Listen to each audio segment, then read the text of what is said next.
There are now rumors and speculations that some politicians and former leaders, that is, former civilian and military leaders, such as General Obasanjo, former Vice President Atiku, Aliyu Guzo, Rufai, Peter Obi, essentially those who are not aligned with the current set of national leadership in our country, they are gathering to reenact for 2027 the political wizardry that birthed the APC and that enabled APC to defeat PDP in 2015.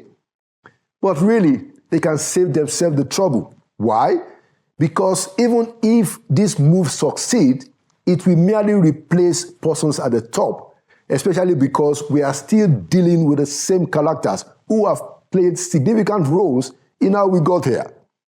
Instead, let us advance an elite consensus that goes way beyond political terrain and to reset our moral rectitude and redefine minimum standards below which we should never have to venture again in this country.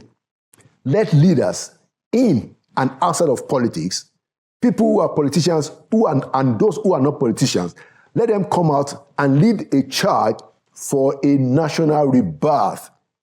The solution to the morass we are living under today will not come from politicians, and it wouldn't come from the state houses in Abuja or in the state capitals.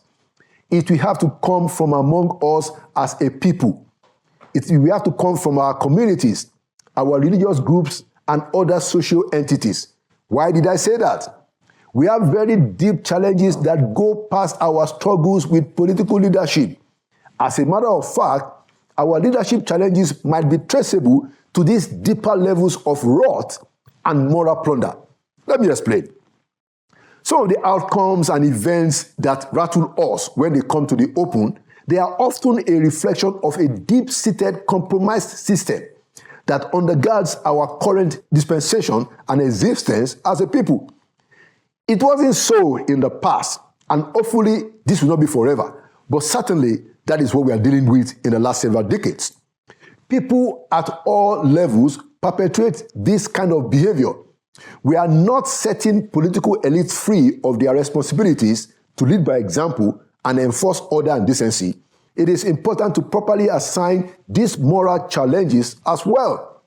It is a system that has become conditioned to mediocrity, if not outright inefficiency and corruption at several levels. It is a system that reeks of the inescapable traits of the decline in our moral values.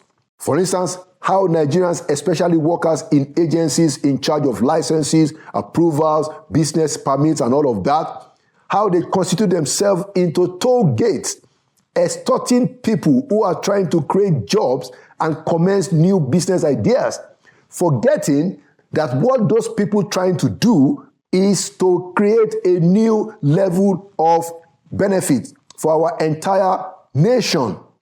It is as if some of our people think that they can, by themselves, albeit corruptly, fashion themselves a solution to prosperity at the expense of the larger good.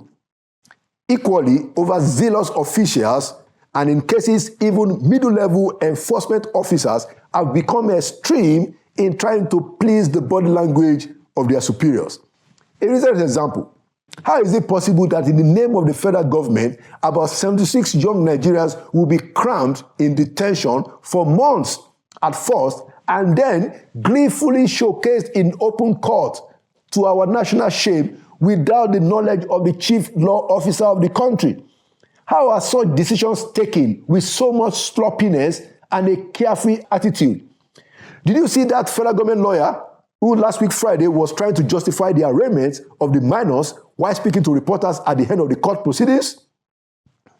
One actually thought he was being sarcastic or was putting some satire in his speech until it became clear that he was actually saying what he meant. The lawyer, Mr. Rimazonte Ezekiel, had this to say that day. All of them are adults.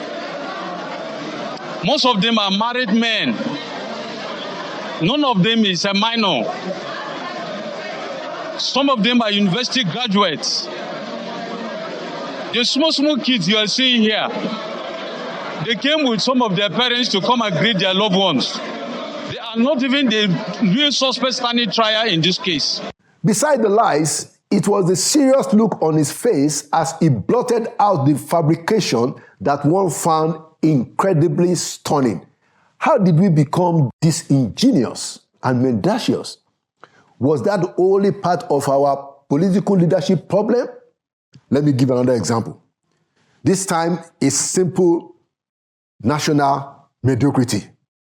How is it possible that the Federal Executive Council, with the authority of the president, would decide to remove university teachers from IPs, and that would take 10 months before that decision could be effected? Why? Because the Cabinet Office didn't send the proper documentation to the head of the civil service. No monitoring, no follow-up until ASU started screaming several months after. Even in the markets, we see all kinds of sharp practices, so much so that if the consumer is not aware, he or she will easily become victims of fraud and sharp practices. And what many of our leaders do, political leaders, is to weaponize all of these systems, all of these things that we're saying, and reduce the problem to a political one meant only to displace a group of politicians from power in order for another set of politicians to ascend. And we see that happening already.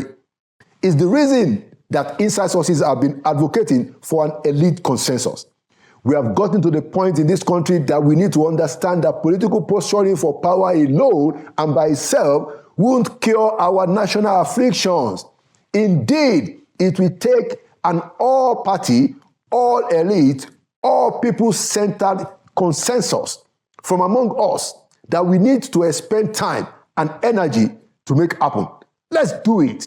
Don't wait for politicians alone. And then